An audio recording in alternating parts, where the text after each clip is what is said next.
Cocoon. How many times have you heard about energy beings and that they are probably immortal? Also, how many theories are there about possibly the inhabitants of Atlantis not being humans, but beings from space? Well, this 1985 film could be the first to capture these two concepts, that of energy beings and that Atlantis was colonized by beings that were not from this planet. Synopsis.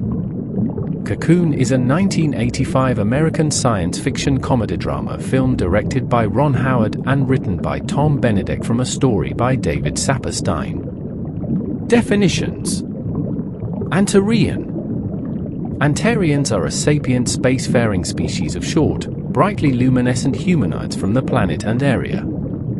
They are known to have lifespans exceeding thousands of years, and possess the ability to fly and hide in cocoons to survive for extended periods in underwater stasis. Biology.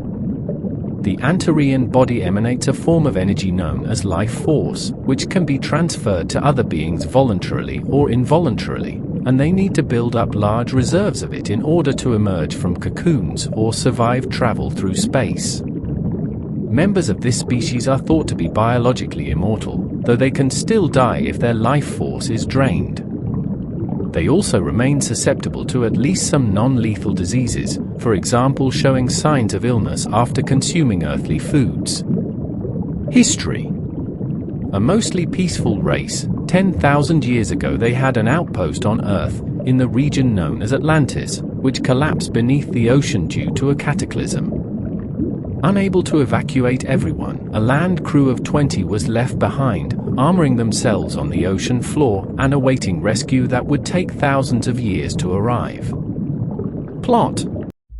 About 10,000 years ago, peaceful aliens from the planet Antaria established an outpost on Earth, in Atlantis.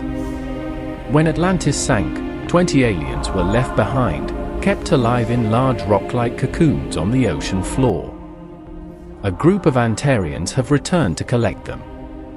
Disguised as humans, they rent a house with a swimming pool and charge the water with life force to give the cloaked Antarians energy to survive the journey home.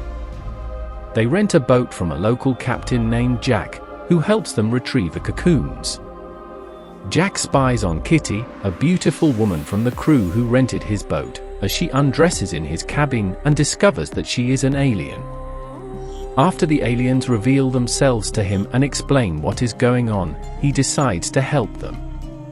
It's funny how in this movie the its do all the negotiations and interpersonal relationships like any normal human, like getting a house, getting a boat, and planning dives and rescues with the same obstacles as a normal person. Considering that they have traveled with a spaceship and with all its most advanced technology, they depend on humans here. Next to the house that the Antarians rent is a retirement home. 3 old men, Ben, Arthur, and Joe, often break in to swim in the pool. They absorb some of the life force, making them feel younger and stronger.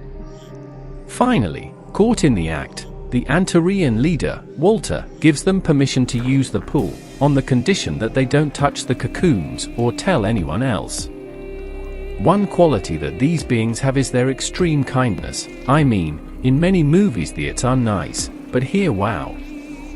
This is an opportunity given to the old folks, a new life, and an act of trust.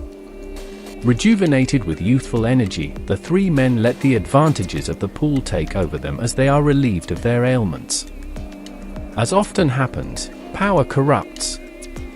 Meanwhile, Kitty and Jack begin to grow closer, and their chemistry is impressive on stage. When the time comes, they decide to join in that act that 2 beings profess to each other, love. Needless to say how fantastic that is, a beautiful girl, no matter where she is from, and a pool, what else can you do?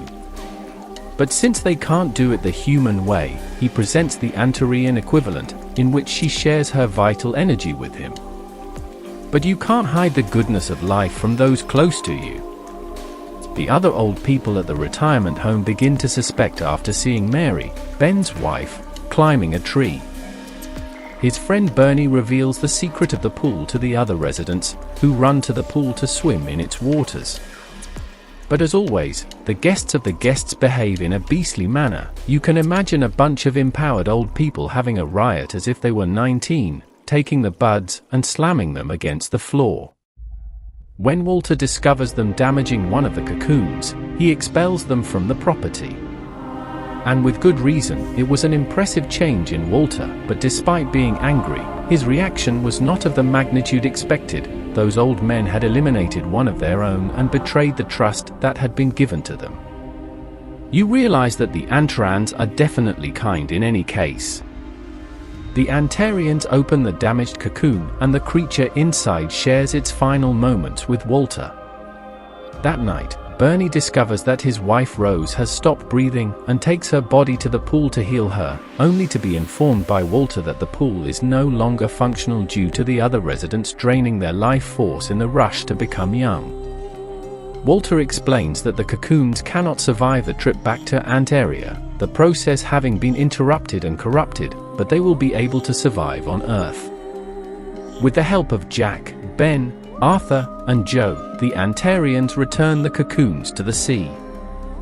With everything that has happened, the Antarians offer to take the residents of the nursing home to Antaria, where they will never age or die. Most accept the offer, but Bernie decides to remain on Earth. But some of them do leave something behind. As they leave, Ben tells his grandson David that he and Mary are leaving for good. As the residents leave, David's mother Susan learns of their fate and drives to the retirement home, where they find most of the rooms empty and contact the local authorities. As the police search for the residents, David notices Jack's boat, with the Antarians and retired residents on board, starting up and jumping to the side as it speeds away. The boat is pursued by the Coast Guard, so with time running out, David waves goodbye to Ben and Mary before jumping into the water. The Coast Guard boat stopped to pick him up, giving the others a chance to escape. A thick fog rolls in, stranding the remaining Coast Guard boats and calling off the chase. When the Antarian ship appears, Walter pays Jack for his services and the ship. Jack hugs Kitty one last time and they kiss. He then says goodbye to everyone before jumping onto an inflatable raft as the boat rises towards the Antarian ship. Jack watches as the ship disappears inside the ship and leaves. Back on Earth, a funeral is held for the missing residents. During the sermon, David looks up at the sky and smiles. Comments.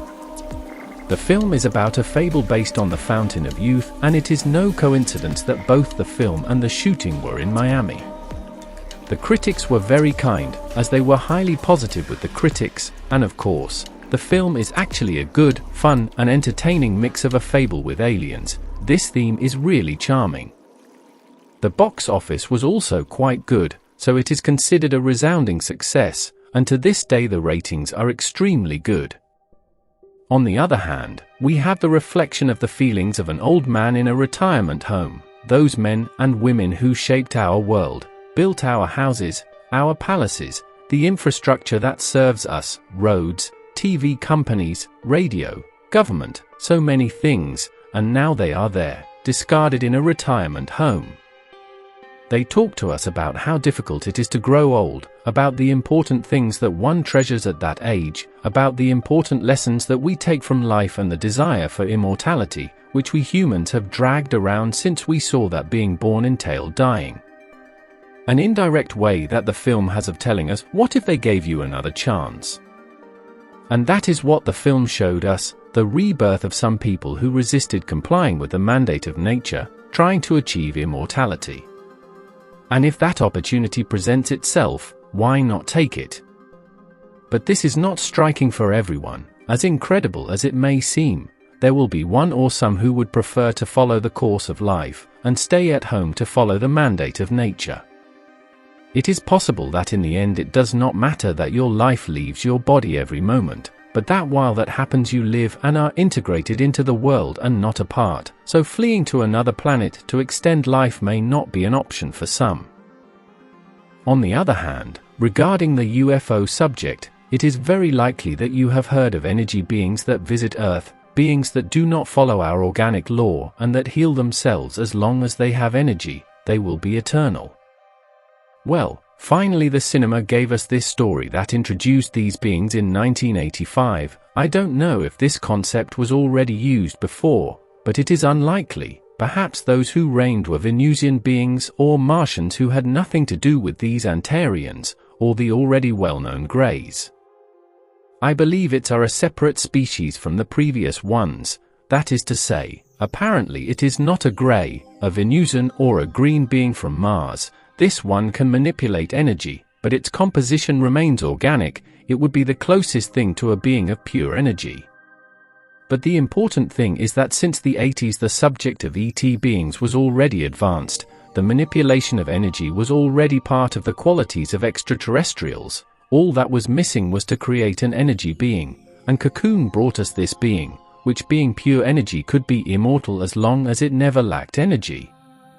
And what did you think of it all? Fascinating, don't you think? You had wondered before where some theories on the UFO subject come from. Well, I leave you all this hoping that you have listened to me and above all that you liked it. I say goodbye.